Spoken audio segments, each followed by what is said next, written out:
Hi friends, welcome to నా horror జర్నీలో. ఇవాళ నేను చెప్పబోయేది స్పైన్ చిల్లింగ్ స్టోరీ. ఒక్కసారి విన్న తర్వాత ఒక 2-3 రోజులు మనల్ని వెంటాడే story. Hunting story, haunted story plus hunting story అండి. అది వైజాగ్లోని చావుల మధం.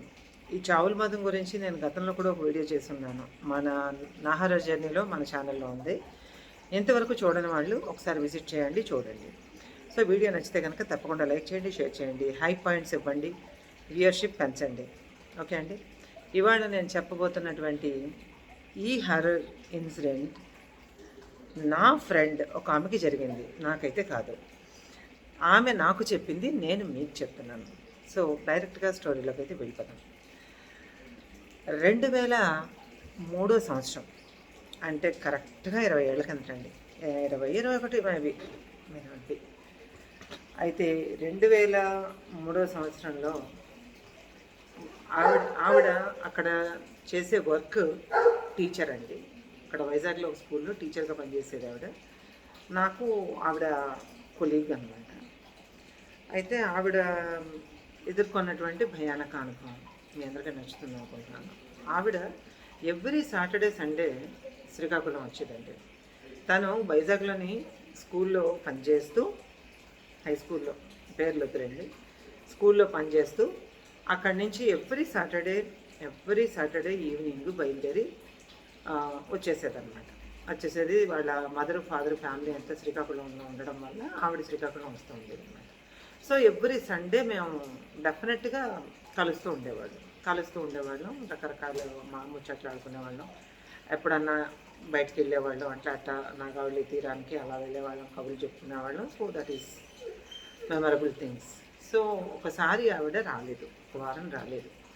రాకపోతే నేను వాళ్ళ ఇంటికి ఫోన్ చేశానంటే, వాళ్ళ ఇంటికి ఫోన్ చేసి ఏంటి రాలేదు, ఆవిడ పేరు మార్చి చెప్తున్నాను, ఉమా అని మార్చి చెప్తున్నాను. ఆవిడ పేరు వేరే ఉంది ఇప్పుడు.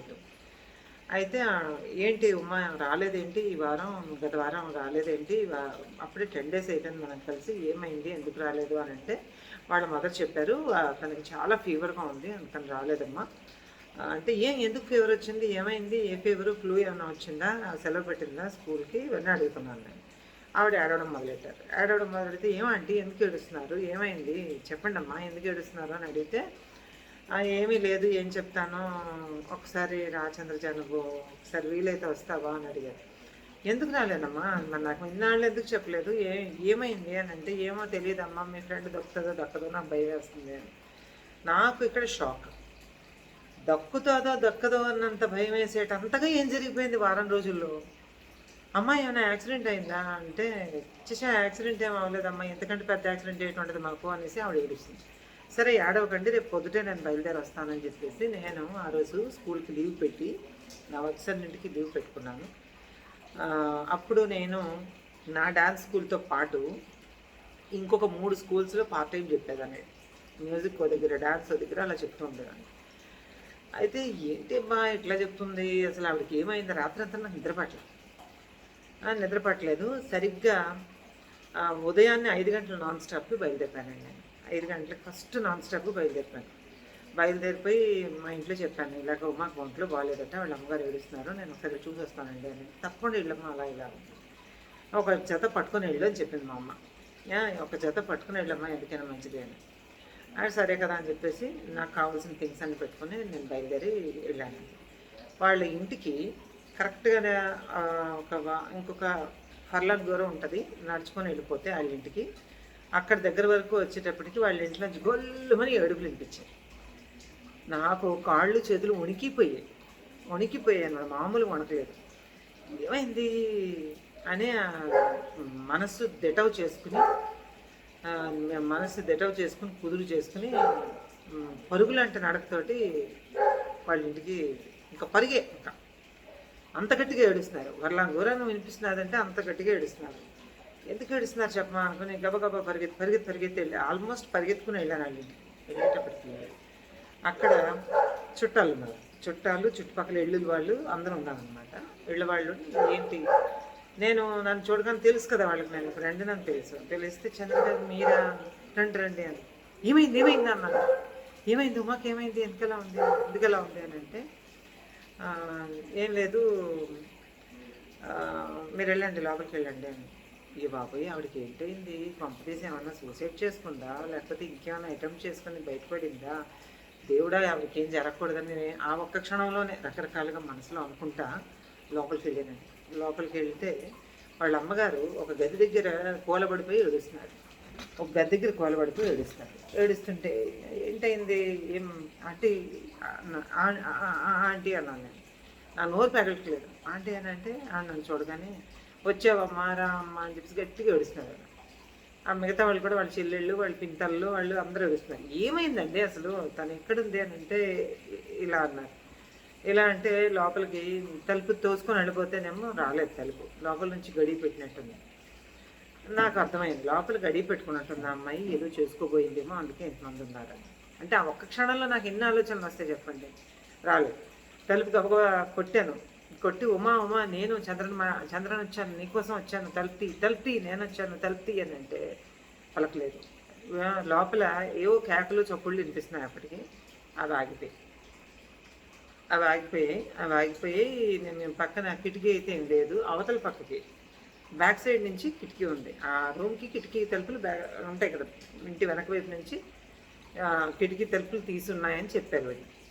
అదేంటో అటు నుంచి చూద్దామని చెప్పేసి గబగబా బ్యాక్ సైడ్ పరిగెత్తుకుంటే వెళ్ళి ఉమా ఏం చేస్తున్నావు అమ్మా, ఎందుకలా చేసుకుంటున్నావు అమ్మా, ఏమైంది ఉమా, తలుపుతీ ఉమా అంటుంటే లోపల నుంచి సైలెన్స్గా ఉంది. అంతవరకు ఉన్న చప్పుళ్ళు కానీ ఏమీ లేవు. అక్కడ కిటికీ దగ్గరికి వెళ్ళి కిటికీ దగ్గర నుంచి ఇలా తలుపు లోపలికి ఇలా తోసి ఇలా చూశాను. నేను చూసినప్పుడు నాకు షాక్, 1000 వోల్టుల షాక్ ఒక్కసారి తగిలినట్టు అయిందనమాట.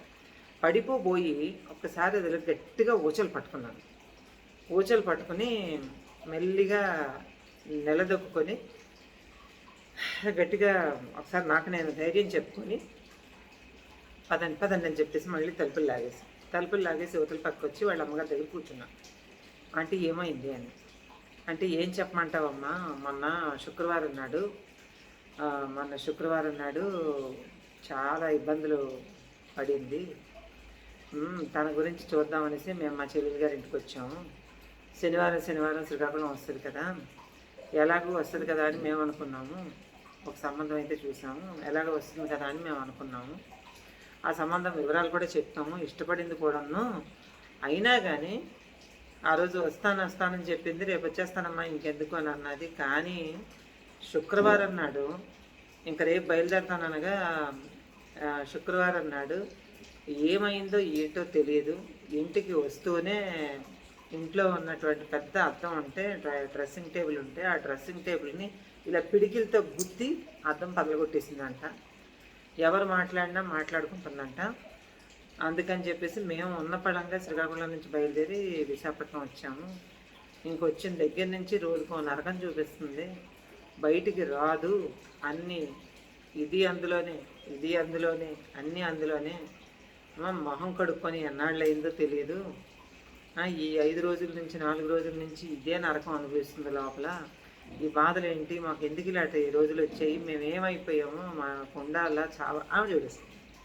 నేను విన్న తర్వాత షాక్ అయ్యి దిమ్మ తిరిగిపోయింది నాకు. అదా ఆ విషయం అని అనుకుని అసలు ఏం జరిగిందండి అని అక్కడ ఆమె ఏం చేస్తుంది, ఈ వారం రోజులు వైజాగ్లో ఉండడానికి ఒక ఏరియాలోని ఆమె ఒక ఇంట్లో ఒక రూమ్ తీసుకుంది. ఒక రూము, చిన్న వంటగది ఉన్న రూమ్ ఒకటి, చిన్న పోర్షన్ ఒకటి తీసుకుని ఈ వారం మరి ఉండాలి కదా, ఉండి సాటర్డే సండే ఇక్కడికి వచ్చింది అనమాట. అక్కడ ఆ ఇంటికి కరెక్ట్గా 3 ఇళ్ళు అవతల వాళ్ళ పిన్నిగారి ఇల్లు ఉంది. సో వాళ్ళకి ఆ ప్రాబ్లం ఏం లేదన్నమాట.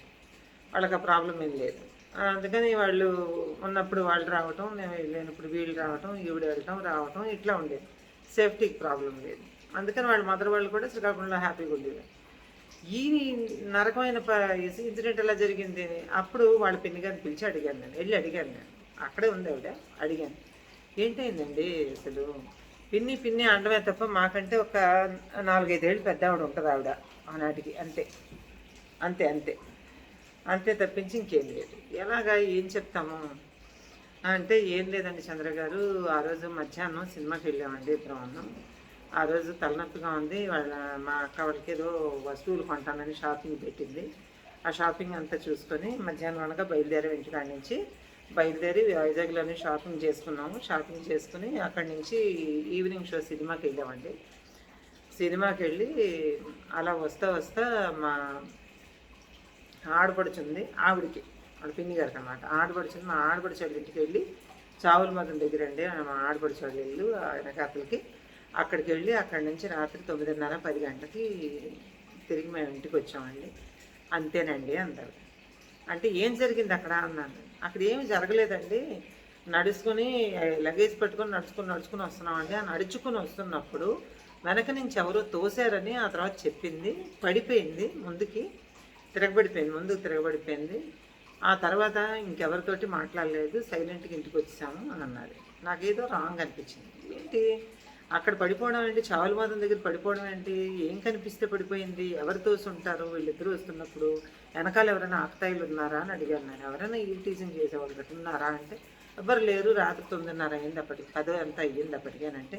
ఆ టైంలో చావులమాదంకి ఎందుకు వెళ్ళారు మీరు, వాళ్ళ ఇంటికి అప్పుడే వెళ్ళాల్సిన అవసరం ఏంటి, అంతకంటే పైదాన్ని నేను ఇంకేం మాట్లాడలేను కదండి. అందుకని వచ్చేసాను. ఇంకా దీన్ని పరిష్కారం ఎలాగా, నేను లోపల చూసిన దృశ్యం ఏంటంటే అది ఎన్ని జన్మలు ఎత్తినా నేను మర్చిపోలేనండి. ఎన్ని జన్మలు ఎత్తినా, ఇంకో 2-3 జన్మలు ఎత్తినా బహుశా నాకు తెలిసిన నాలెడ్జ్లో నేను మర్చిపోలేను. లోపల ఆమె ఏం చేస్తుంది, లోపల ఒక బల్ల టేబుల్ ఉందండి. ఆ టేబుల్ మీద ఏవో సామాను, ఆ తర్వాత ఏదో పెట్టుకున్న వస్తువులు, పుస్తకాలు 2 ఏవో ఉండి ఒక దీనిలా ఉంది. ఆ అమ్మాయి ఉండేది మరి అక్కడే కదా. అక్కడ ఏవో పుస్తకాలు ఉన్నాయి, ఏవో స్కూల్ పిల్లల లగేజ్ యూనిట్ టెస్ట్ పేపర్ లాంటివి ఏవో ఉన్నాయి. అవన్నీ దాంట్లో పెట్టి ఉన్నాయి. ఆ 2 పుస్తకాలు ఉన్నాయి. తర్వాత ఏమో అక్కడ ఇంకేవేవో ఉన్నాయి, అన్నీ చెదిరిపోయి ఉన్నాయి, ఎవరు విసిరేసినట్టు చెదిరిపోయి ఉన్నాయి. ఆ బల్ల మీదండి, ఆ టేబుల్ మీద మిగతా సామాన్ అంతా కింద పడి ఉంది. ఆ టేబుల్ మీద ఉన్న సామానల్లా కింద పడి ఉంది.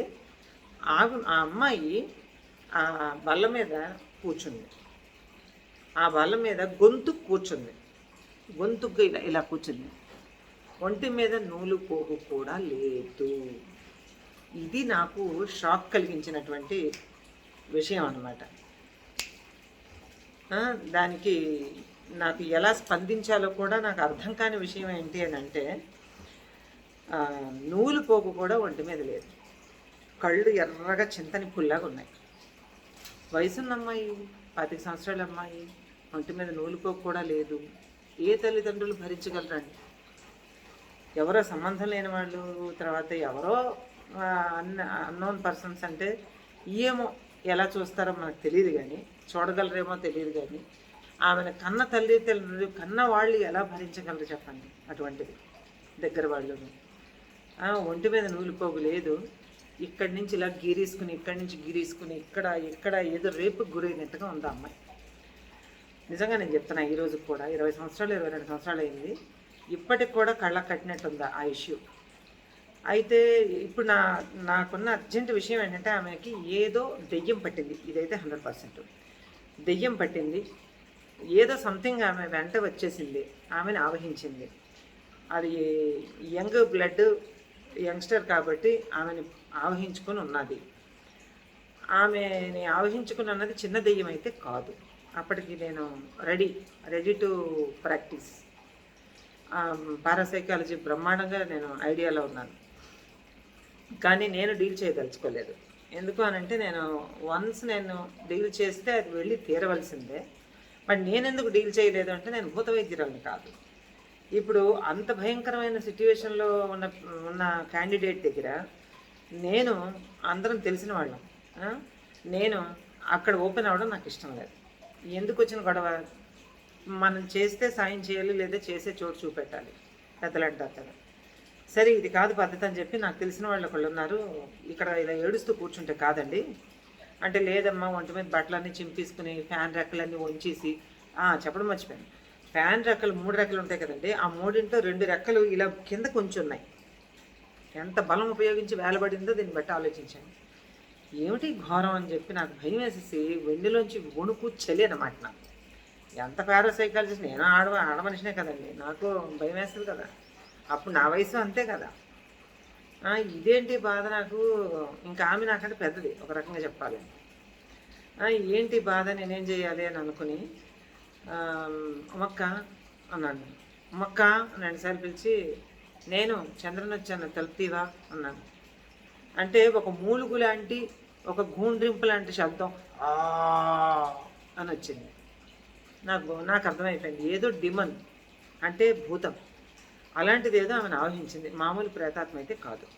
సో ఇది మన చేతిలో విషయం, మనం డీల్ చేయకూడదని అనుకుని, సరే నాతో రండి అని చెప్పేసి వాళ్ళ తమ్ముడు ఒక అబ్బాయి ఉంటే ఆ అబ్బాయిని తీసుకొని ఒక దగ్గరికి వెళ్ళాను. వైజాగ్లో ఒక దగ్గరికి వెళ్ళాను. వాళ్ళకి చెప్పాను, నేను వచ్చి మధ్యాహ్నం అవుతుంది, ఈలోపు ఆమె ఎక్కడికి తప్పించుకుపోకుండా మీరు కాపలా కాయండి అని చెప్పేసి నేనేమో బయలుదేరి అబ్బాయిని తీసుకొని నేను వెళ్ళానండి. వెళ్ళిన తర్వాత నాకు ఆ వ్యక్తి నాకు దొరికేటప్పటికి మధ్యాహ్నం 2 అయింది. 2 గంటలు అయితే నేను దొరికిన తర్వాత ఏంటి ఇలా వచ్చావు అని అడిగితే నేను విషయం అంతా చెప్పాను. చెప్తే అర్రే ఎంత పని అయిపోయింది అని అనుకుని, సరే పద వస్తాను, నీతో పాటు వస్తాను వెంటనే. ఇంకా అదండి మానవత్వం అంటే. నువ్వు డబ్బులు కట్టు తర్వాత వస్తా, వాళ్ళని రమ్మను నేను చూస్తా, అది కాదు. విద్య నిజంగా వచ్చిన వాళ్ళు అలా రియాక్ట్ అవుతారు. సరే పద వస్తాను, సరే పద వస్తానని నాతో పాటు వచ్చారండి. వచ్చిన తర్వాత ఆయన వాళ్ళ వీధి మలుపు తిరుగుతూ ఉన్న దగ్గర నుంచి లోపల హడావుడి ఎక్కువైపోయిందట. మొత్తం ఆ ఫ్యాన్ ఊడబీకేసి, అది ఎవరు ఊడవేయగలరండి బాబు, దాన్ని స్క్రూ డ్రైవర్లు వేసి బిగించి అన్నీ సెట్ చేసి పెడతారు కదండి మీదన, లేదంటే వేగానికి పడిపోదా. అవన్నీ ఇలా పట్టుకొని లాగేసి సీలింగ్ కేసి కొట్టేసి, మరి వీళ్ళు ఎవరు చూడలేదు, ఆ శబ్దాలు చెప్పారనమాట. ఆ కేకలు శబ్దాలు ఎక్కువైపోయి ఆ పరుపు చేతులతో ఇలా పీకేసి, వేసుకున్న పరుపు చిన్న స్టీల్ మంచం వేసుకొని పడుకుండేది అమ్మాయి. ఆ స్టీల్ కాట్ మీద ఒక చిన్న పరుపులాడు తీసుకొని పడుకుండేది, టెంపరీ సెట్టింగ్ కదా. ఇంకానే గ్యాస్ సిలిండర్ ఉంది అందులో, చిన్నది ఉండేది కదా మినీ సిలిండరు. ఆ సిలిండర్ పెట్టుకుని సింగిల్ స్టవ్ అనమాట, ఇలాగ దానికి రెగ్యులేటర్ దగ్గర ఇలాగా ఫ్లేమ్ వస్తుంది కదండి, అది పెట్టుకుని ఉండేది ఆవిడ. ఇంకానే దాన్ని ఏం చేసుకోలేదు, వాళ్ళ ఇంటి ఇలవేల్పులు ఎవరో కాసి ఉంటారు. మేము వెళ్ళేసరికి ఆ బేభత్సం ఎక్కువైపోయి దబా కేకలు, గొంతు నరాలు చిట్లిపోయినట్టుగా అరుపులు, కేకలు, భయానకమైన వాతావరణం నెలకొందండి. ఇంకా మేము అతను అది గమనించగానే అతను ఏదో భాషలో తిట్టుకుంటా లోపలికి ప్రవేశించి గట్టిగా అరిచాడు, నేష్ అయితే అన్నాను. గట్టిగా అరిచేటప్పటికి మొత్తం పిన్ డ్రాప్ సైలెన్స్. ఇది ఎవ్వరు నమ్మలేదు, కానీ దిస్ ఈజ్ ట్రూ. మీరు నమ్మండి నమ్మకపోండి, ఇది నిజం. అతను గట్టిగా అయితే అన్న అరిచేటప్పటికి ఒక్కసారి pin drop silence, including room. ఆ రూమ్లో కూడా సైలెన్స్. ఉన్నవాళ్ళు ఎలాగో బిక్కచచ్చి ఉన్నారు, వాళ్ళతో పాటు లోపల ఉన్న అమ్మాయి కూడా, ఎఫెక్టెడ్ పర్సన్ కూడా సైలెన్స్. టీ తెలుపు అని అన్నాడు ఆయన. టీ తెలుపు అని అంటే ఏ సౌండ్ లేదు. నేను అన్నాను, ఆమె బట్టలు లేవండి ఒంటి మీద, కొంచెం అందరూ ఉన్నారు కదా అంటే, వాళ్ళు పంపించాను. అందరినీ బయటకు పంపించేసి తలుపులు వేసేసి వాళ్ళ అమ్మగారు అన్నారు, నువ్వు కూడా బయటికి వెళ్ళిపో, మా బాధ ఏదో మేము పడతా ఉన్నారు. అదే మాట అండి, నేను ఎందుకు వచ్చాను మరి, ఏం పర్లేదు ఏం కాదని చెప్పేసి నేను అతని వెనక నేను తయారయ్యాను. అదేంటో చూద్దాం, వీలైతే సాయం చేద్దాం. లోపలికి వెళ్ళేటప్పటికి ఆ మంచం మీద, బల్ల మీద కాదు ఇప్పుడు, మంచం మీద మఠం వేసుకుని కూర్చుని ఉంది. వ్యవస్థగా ఉంది, ఒక్క ఒంటి మీద అసలు ఏమీ లేదు. మొత్తం ఈ ప్రైవేట్ పార్ట్స్ అన్నింటి మీద కూడా గాయాలు ఉన్నాయి. నేను చూడలేకపోయాను. భయంకరంగా ఏడుపు వచ్చింది నాకు. ఏడుపు వచ్చేసి పక్కన చున్నీతో ఇలాగ నోట్లో ఇలా పెట్టుకొని కళ్ళంటి నీళ్ళు వచ్చేస్తున్నాయి. చున్నీతో ఇలా నోరు ఇలా అడ్డు పెట్టుకొని అలా నిలబడి చూస్తుంటే ఈలోపు అతను లోపలికి వెళ్ళి జుట్టు పట్టుకున్నాడు. డైరెక్ట్గా వెళ్ళి జుట్టు పట్టుకొని ఏదో మాట్లాడాడండి. అతని భాషలో అతను ఏదో మాట్లాడితే ఆమె అలా కూర్చునింది, కానీ ఇలా కళ్ళు ఇలాగైతే చూసింది. ఇలా దెయ్యం అంటే ఏంటో ఆ అమ్మాయిలో కనిపించింది నాకు. భూతం అంటే ఏంటో, దెయ్యం కాదు అది భూతం. ఇలాగా చూసింది అనమాట. ఎర్రటి కళ్ళు, పెద్ద కళ్ళు ఇలా తిప్పుకొని చూసి ఈ శరీరం నాది, నువ్వు వెళ్ళిపోవాలి అంటే కుదరదు, వదిలిపెట్టాను. నేను వదలను. వదులుతావా లేదా అని. నేను వదలను. నేను ప్రతిరోజు ఈ శరీరాన్ని పట్టుకెళ్ళిపోతాను అన్నది. ఎక్కడికి పట్టుకెళ్ళిపోతాను నేను వచ్చిన తర్వాత కూడా? వెళ్ళిపో అన్నాడు. నేను వెళ్ళను అని. నువ్వు వెళ్తావా వెళ్ళవా అంటే నేను వెళ్ళను అని చెప్పేసి 2 చేతులు ఉన్నాయి కదండి, ఖాళీ ఉన్నాయి. అతను జుట్టు ఇలా పట్టుకున్నాడు, ఇట్లా జుట్టు పట్టుకున్నాడు. పట్టుకుని పక్కన నిలబడి ఇలా పక్కన నిలబడ్డాడు. పక్కన నిలబడి ఇలా జుట్టు పట్టుకుని ఇలాగ జుట్టు ఇలా మొహం మీదకెత్తి మాట్లాడుతున్నాడు అనమాట.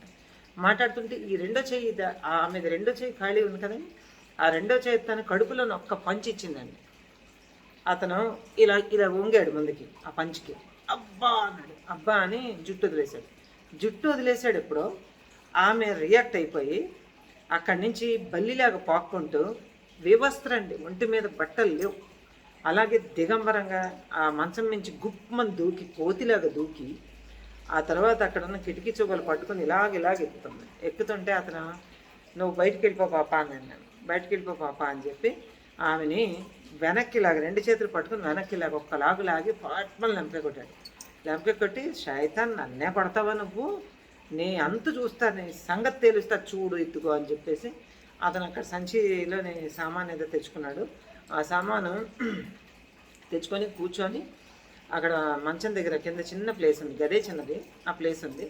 ఆ ప్లేస్ దగ్గర కూర్చుని అతను ఏదో జపించడం మొదలుపెట్టాడు. జపించి అక్కడ ఏదో చేసి అక్కడ కొద్దిగా విభూతి ఇలా అనుకొని ఆ మొత్తం చేతిలో వేసుకుని ఉప్పు ఉప్పు ఉప్పు అని అన్ని వైపుల నుంచి ఊరుతున్నాడు.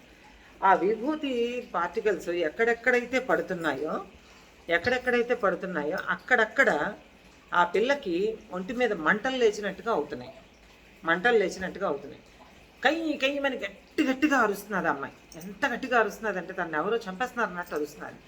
అరిచి ఏం చేయాలో అర్థం కానట్టుగా తల బాధేసుకుని గోడకేసి కొట్టేసుకుని ఇదంతా పగిలిపోయి రక్తం వస్తుంది. ఇంకా నేనైతే చూడలేకపోతే ఎందుకు ఆగు అంటున్నాడు అతను.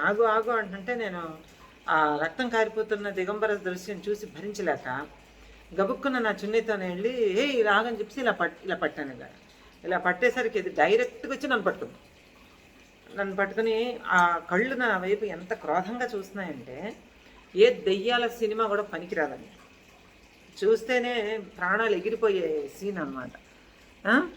ఆ దెయ్యాలు ఎలాగ విజృంభిస్తాయి అన్నది ఆ రోజు నేను చూశాను. నేను తప్పని ఇలా పట్టుకుని నువ్వేంటి నన్ను ఆపేది, దీనికంటే నువ్వు కూడా బాగానే ఉన్నావు, నీ సంగతి చెప్తానండి అన్నది అని అనగానే అతనేమన్నాడు, అతను ఏదో క్రతువు చేశాడండి. క్రతువు చేసిన తర్వాత దాంతో మాట్లాడాడు. అది ఎవరికీ అర్థం కాని ఏదో భాషలో తనతో మాట్లాడింది. అయితే ఇంతకీ తెలిసింది ఏంటంటే కొంచెం సేపు అయిన తర్వాత అమ్మాయి గట్టిగా అరుస్తూ కంఠనాళాలు తెగిపోతాయేమో, లోపల హెమరేజ్ అయిపోద్దేమో, నరాలు ఏమైనా చిట్లిపోతాయేమో అనుకుని అందరం నేను భయపడ్డాను. నాకు కూడా గట్టి పడిసింది కదా, ఇదంతా రక్తం వస్తోంది. దాన్ని ఇలా ఒత్తుకుంటూ మూలకు నిలబడ్డాను. నేను నిలబడితే పడిపోయిందండి, స్పృహ లేకుండా పడిపోయింది. నాకు ప్యానిక్ కండిషన్ వచ్చేస్తున్నది చూసి భరించలేక. అతనేమో మాట్లాడి అంతా అయిపోయిన తర్వాత మెడకి గట్టిగా తావీజ్ బిగించి బొట్టు పెట్టిన తర్వాత నా చున్నీ ఇలా లాగాడు చేతిలోది లాగి ఆ పిల్ల మీద కప్పి వాళ్ళ అమ్మని పిలువన్నాడు. వాళ్ళ అమ్మని పిలువంటే వాళ్ళ అమ్మ వస్తే నేను చెప్పాను చీర పట్టరన్నాను.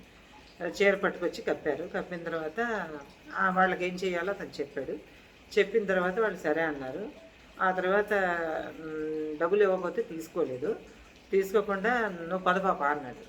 అంటే నేను వెనకాల బయలుదేరాను. మీరు తన రెస్ట్లో ఉంచండి, అతను చెప్పింది ఏదో చెయ్యండి, మీరు ఉండండి, నేను మళ్ళీ సాయంత్రం వస్తానని చెప్పేసి నేను అతనితో పాటు వెళ్ళిపోయి ఏమైంది అసలు బాబా, ఏం జరిగింది అసలు ఇంటికి అక్కడ అని అడిగితే ఆయన అన్నాడు, అది భయానకమైన భూతం పాప, దాన్ని పట్టుకుంది, ఆ పాపను పట్టుకుంది, భూతం పట్టుకుంది. ఆ భూతం ఆమెని 3 రోజుల పాటు చెరిచింది పూర్తిగా. ఆమె ఇప్పుడు కన్య కాదు, 3 సార్లు చెరిచింది, 3 రోజుల నుంచి చెరిచింది. రాక్షసంగా ఆమెని ఆ విధంగా చేసింది. ఆమెని సంపూర్ణంగా రక్షించాలంటే ఒక 2 రోజులు పడుతుంది, నువ్వు నాతో ఉంటావా అని అడిగాను. ఉంటాను అన్నాను. ఆ తర్వాత నీకు కూడా గాయం అయింది, రక్తం తగిలింది కదా దానికి, కాబట్టి ఏంటంటే నన్ను పట్టుకుంటుందా అని అడిగాను. దెయ్యం ఏంట్రా బాబు, నన్ను పట్టుకోవడం ఏంటి, చచ్చిపోయింది, నాకు ఇంక ఇది ఒక ఆఫర్ ఉంది ఏంటి నాకు అనుకున్నాను. నిజంగా చెప్తున్నాను, ఆఫర్ ఉందా ఏంటి, పుణ్యానికి పోతే పులితుకుపోవడం అంటే ఇదేనేమో అనుకుని బాబు నన్ను ఎలాగైనా సేవ్ చేయండి బాబు నాకు అంటే, నిన్ను నువ్వు చేసుకోలేవా అన్నాడు ఆయన. ఆ తర్వాత విషయం నాకు ఇప్పుడు ఏకాగ్రత కూడా కుదరట్లేదు, నన్ను ఎలాగో ఒకలా కాపాడండి అని అంటే, ఏం పర్లేదు నీకేం పర్లేదు కానీ అని చెప్పి ఇంత విభూతి తీసి ఆ గాయం మీద పూసి నాకు కూడా ఒక రక్ష కట్టాడు ఆయన. రక్ష కట్టి సరే ఇవన్నీ బాగానే ఉన్నాయి, నువ్వురా నీతో పని ఉందని పని ఉందని చెప్పేసి లోపలికి తీసుకెళ్ళి ఆయన ఉండే దగ్గర తీసుకెళ్ళి నన్ను కొంతసేపు తల మీద చేయి పెట్టి ప్రార్థన అది చేసి నాకు రక్ష కట్టి మళ్ళీ చేతికి కూడా ఒక రక్ష కట్టి ఇది ఎప్పుడు తీయకు 41 రోజుల పాటు నీ చేతికి ఉంచుకో, నువ్వు మెన్సెస్ అయినా సరే ఉంచుకో అని చెప్పాడు ఆయన. సరే అన్నాను. ఆ తర్వాత అతనికి నేను సహాయపడ్డాను. అప్పుడు అడిగాను నేను, అది భూతం ఏమిటండి, ఏం చెప్పింది మీతోటి అని అడిగితే, నీకు అంత కుతూహలం ఎందుకు, నీకు చెప్తానని చెప్పేసి ఆ రోజు చావుల మతం దగ్గరికి వెళ్ళినప్పుడట అక్కడ ఉన్నటువంటి ఎన్నో రకాల దుష్టశక్తులు దాని అధీనంలో ఉన్నాయట. గ్యాంగ్ లీడర్ అనమాట. మరేంటండి, అంతే కదా, ఉన్నాయట. ఈ అమ్మాయి ఆ రోజు మధ్యాహ్నం శ్రీకాకుళం వచ్చేస్తున్నానన్న ఆతృత కొద్దీ తలస్నానం చేసేసి సెలవు పెట్టిందట. ఆ రోజు తలస్నానం చేసేసి ఒంటికి శుభ్రంగా ఆ రోజు అమ్మాయి ఏదో దేవుడు భక్తురాలు ఆమె పసుపు రాసుకుని, భక్తురాలకి అలా జరగడం అనేది పిటి అనమాట. పసుపు రాసుకుని ఒత్తిగా ఉండి సిజ్జు ఒకటి అలవడ పసుపు రాసుకుని ఆమె కాళ్ళకి ఒంటికి కూడా పసుపు రాసుకుని, ఆ రోజు 5వ రోజు కాళ్ళకి ఒంటికి పసుపు రాసుకొని ఎర్రటి చీర డ్రెస్ ఏదో సంథింగ్ వేసుకున్న, వేరింగ్ ఎర్రటి కలర్ వేసుకుని, జుట్టేమో ఇలా క్లిప్ పెట్టేసి సెంటర్ క్లిప్ పెట్టేసి వదిలేసి శుభ్రంగా పువ్వులు పెట్టుకుని మెట్ట మధ్యాహ్నం వాళ్ళు షాపింగ్కి బయలుదేరి వెళ్ళారు. అదంతా అయిపోయి సినిమాకి వెళ్ళి వస్తూ ఆ పసుపు రాసుకుని సెంటు కొట్టుకుని మల్లెపూలు పెట్టుకుని ముస్తాబైన కన్య రాత్రిపూట వచ్చేస్తుంటే 9:30కి వచ్చేస్తుంటే ఈ పిశాచి దృష్టి ఆమె మీద పడింది. ఆమె మీద పడి ఆమెను ఆవహించడం చాలా ఈజీ అయింది. దానికి తోడు ఈ పిల్ల కొంచెం వెటకారంగా ఉండేదిలేండి, ఏవి నమ్మేది కాదు ఎక్కువగాను. ఏముందిలే ఈ రోజుల్లో ఇంకేటి, వాడిని చాదస్తా, నీకు ఎక్కువ నువ్వు ముసలమ్మల తయారయ్యావనేది నన్ను పోనైతే అయ్యాను. కానీ ఆమెకి ఏం జరిగింది, అది చూసిందంట. చూసి పట్టుకోవడానికి ట్రై చేసి దగ్గరికి వచ్చిందంట. దగ్గరికి వచ్చి మల్లెపూలు వాసన, తర్వాత పసుపు వాసన, తర్వాత కన్య వాసన, ఇవన్నీ కూడా దానికి ఉద్రేకపరిచాయి అన్నమాట. ఉద్రేకపరవటం వల్ల అది దుష్టశక్తి అవ్వడం వల్ల ఆమెని 2 చేతులతో ఇలా ముందుకు తోసిందనమాట. ముందుకు తోస్తే ఆమె ముందు పడిపోయిందట. పడిపోయిన తర్వాత ఆమెని ఆవహించి ఇంటికి తీసుకెళ్ళిపోయింది. వాళ్ళ ఇంటికి నడిచేసింది. అది కూడా వచ్చేసి, అది బ్యాచిలర్ రూమ్ కావడం, అక్కడ ఏమీ అడ్డంకులు లేవు. శుభ్రంగా 3 రోజుల పాటు ఆమెకు నరకం అంటే ఏంటో చూపెట్టి ఆమెను చెరిచిందట. అది నేను భరించలేకపోయాను. ఎంత భరించలేకపోయానంటే, ఇలాంటి పిశాచాలు కూడా ఉంటాయా బాబా అంటే, ఎందుకు ఉండవమ్మా? పూర్వీకులు చెప్పిన రూల్ ఏమైనా ఊరకనే చెప్పారా? ఆడపిల్లల మీద కక్షతో చెప్పారనుకుంటున్నావా? కథలు చెప్పడానికి చెప్పారనుకుంటున్నావా? అసలు ఏమనుకుంటున్నావు నువ్వు అని దెబ్బలాడి ఎన్నో ఉన్నాయి తల్లి, ఆ మాత్రం మీ స్వేచ్ఛకు అడ్డుకట్ట వేయడానికి కాదు అన్నట్టుగా ఆయన చెప్పాడనమాట. సరే బాబా, నేనేం చేయాలి అంటే, నేను చేయాల్సింది అతను చెప్పాడు. అతను చెప్పిన ప్రకారంగా 2 రోజులు అతనితో ఉండి, వాళ్ళ ఇంట్లో ఉండి, వాళ్ళ ఇంటికి అతని దగ్గరికి తిరుగుతూ అతను చెప్పినవన్నీ చేసి, ఆమెని హాస్పిటల్లో జాయిన్ చేసి, కేజీహెచ్లో జాయిన్ చేసి, మొత్తం అన్ని ట్రీట్మెంట్స్ అయ్యి ఆమె నార్మల్ అంటే కాదు, ఈ షాక్ నుంచి బయటపడి జ్వరం వచ్చి తగ్గినంత వరకు 2-3 రోజులు ఆమెతో పాటు ఉండి, 5-6 రోజుల తర్వాత నేను తిరిగి ఆమెని కొంచెం కుదురుకున్న తర్వాత ఆయన పర్మిషన్ తీసుకుని నేను వెళ్ళిపోవచ్చు అని చెప్పి నిర్ణయించుకుని అప్పుడు నేను మా ఇల్లు చేరుకున్నానండి. ఆ తర్వాత ఆమె తీసుకున్న జాగ్రత్తల్లో నేను చెప్పినవి, ఆయన చెప్పినవి కూడా అన్నీ ఉన్నాయి. అన్నీ పాటిస్తూ చాలా చాలా సంతోషంతో తర్వాత జీవితం అంతా ఆమె గడిపింది. కానీ ఆ రోజుల్లో నరకం ఎట్లా అనుభవించింది అనేది ఆ భగవంతుడికి ఆమెకి మాత్రమే తెలియాలి. అలాంటిది కళ్ళారా చూసిన వాళ్ళ పేరెంట్స్కి తెలియాలి తప్పించి మామూలు వాళ్ళకి అది వద్దండి. అసలు మన శత్రువులకు కూడా అలాంటి అనుభవంలోకి రావద్దు ఎవరికి కూడాను. ఇప్పుడేంటంటే గర్భవతిగా ఉన్న వాళ్ళు కూడాను, ప్రెగ్నెంట్ లేడీస్ కూడాను 7వ నెల వచ్చేసినా సరేను ఈ రెస్టారెంట్స్కి వెళ్ళిపోవడం, నైట్ 11 గంటలకి తిరగడం చాలామందిని చూస్తున్నాను నేను. సో కల్చర్ మారిపోయింది. No controversy and no comments. కానీ పెద్దవాళ్ళు చెప్పినవి పాటిస్తే సుఖంగా ఉంటాం తప్ప ఎవరము కూడా బాధపడమండి. అయితే అప్పుడు నుంచి ఆవిడకి అటువంటివేమీ ఎదురు కాలేదు. తర్వాత తన ఉన్న పర్స్పెక్టివ్ అంతా కూడా చేంజ్ అయిపోయింది. తను కూడా చాలా మారి మొత్తం ట్రెడిషన్స్, ఈ పద్ధతులన్నీ కూడా పాటించడం అలవాటు చేసుకుంది. తను కూడా మనలాగే హ్యాపీగా ఉంది. ఇప్పుడు ఆమె కాన్పూర్లో ఉంటుంది. 2 కొడుకులు ఆమెకి సంతోషంగా ఉన్నారు వాళ్ళు కూడాను.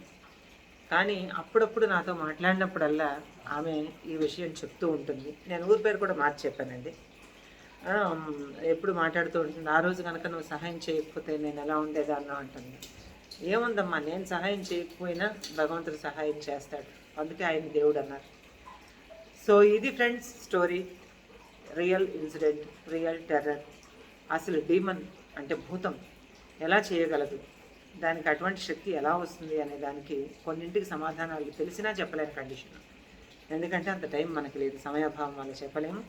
కానీ పూర్వులు నిర్ణయించినటువంటి పద్ధతులు కొన్ని మనం పాటించడం వల్ల మంచే తప్ప చెడు జరగదు. ఇది 100% నిజం. సో ఈ వీడియో కూడా మీకు నచ్చిందని ఆశిస్తూ మరిన్ని మచ్ అండ్ మోర్ వీడియోస్ కోసం మన ఛానల్ని సబ్స్క్రైబ్ చేసుకోండి. ఈ స్టోరీస్కి హైప్ ఇవ్వడం, లైక్ చేయడం మర్చిపోకండి. షార్ట్స్ కూడా, కిచెన్ షార్ట్స్ కూడా చూస్తున్నారు, లైక్స్ మాత్రం చేయటం లేదు. సో లైక్ చేయండి.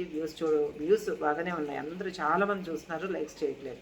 లైక్స్ చేయండి. నేను కూడా మళ్ళీ కష్టపడి చేయడానికి నాకు ఒక ఉత్సాహం అనేది ఉంటుంది. మీరు లైక్స్ ఇవ్వాలని, హై పాయింట్స్ ఇవ్వాలని మనస్ఫూర్తిగా కోరుకుంటూ సబ్స్క్రిప్షన్స్ పెంచవలసిందిగా మరోసారి మిమ్మల్ని రిక్వెస్ట్ చేస్తూ మరొక టెరిఫైయింగ్ ఇన్సిడెంట్తో మళ్ళీ కలుస్తాను. అంటే దెన్ బై బాయ్, జై హింద్.